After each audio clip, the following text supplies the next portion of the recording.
Assalamualaikum warahmatullahi wabarakatuh. Perkenalkan, nama saya Muhammad Zakir Ramadhani dari kelas 10A.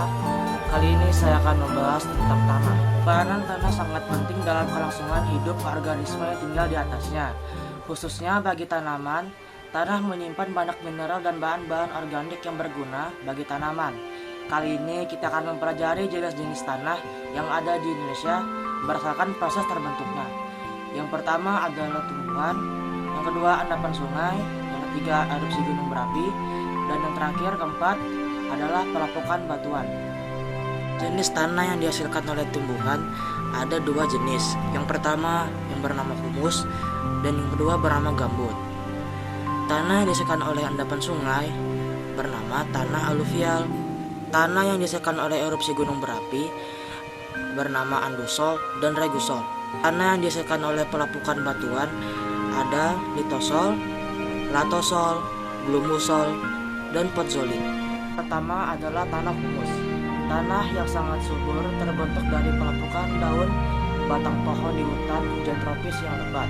Humus dikenal sebagai sirina tumbuhan dan hewan yang mengalami perombakan oleh organisme dalam tanah. Beberapa keadaan stabil berwarna coklat kehitaman. Yang kedua adalah tanah gambut. Tanah ini terbentuk karena adanya proses pembusukan dari sisa tumbuhan rawa dengan ciri-ciri warna coklat hingga kehitaman. Tekstur debu lumpung dari tidak lekat hingga agak lekat, tebal lebih dari 0,5 meter, kandungan organik 20-30%, pH 4,0 dan kandungan unsur hara yang rendah. Yang ketiga adalah tanah aluvial. Jenis tanah ini terbentuk dari material halus yang diendapan oleh aliran sungai. Ciri-cirinya tanah muda dan belum mengalami perkembangan. Tekstur beraneka ragam, belum terbentuk. Tekstur kadang pH bermacam-macam. Yang keempat adalah tanah andosol. Tanah andosol berasal dari bahan induk abu vulkanik. Ciri-cirinya solum, agak tebal, warna agak coklat kelabu hingga hitam. Kandungan organik tinggi, tekstur geluh berdebu, gembur dan bersifat licin, berminyak, agak asam, kelembapan tinggi, peka terhadap erosi. Yang kelima adalah tanah regusol. Tanah jenis ini terbentuk dari endapan abu vulkanik baru yang memiliki butir kasar. Ciri-ciri belum mengalami diferensiasi horizontal, bertekstur pasir, struktur berbukit tunggal, dan berkandung pH netral. Yang keenam adalah tanah litosol. Tanah litosol terbentuk dari batuan beku yang belum mengalami proses pelapukan secara sempurna. Ciri-ciri berupa tanah mineral, berasal dari batuan beku atau batuan sedimen keras.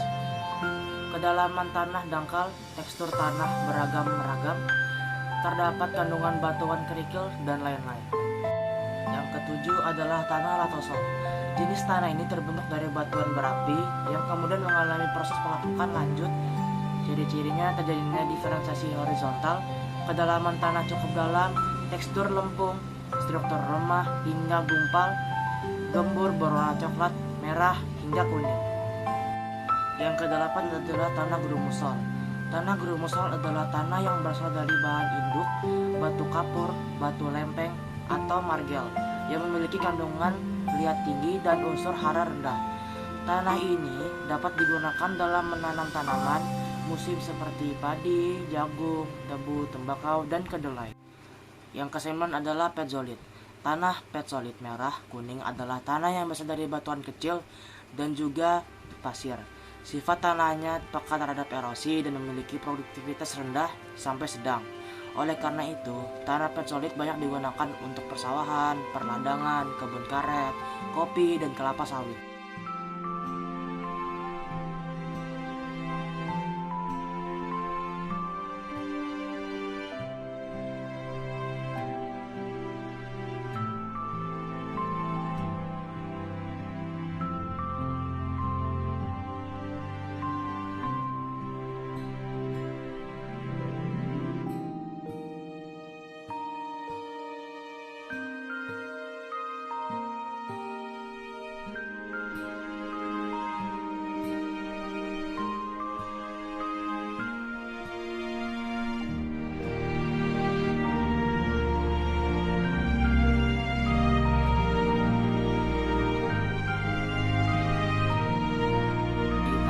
ada di sekitar rumah saya adalah tanah yang dihasilkan dari pelapukan batuan, yaitu tanah grumusol.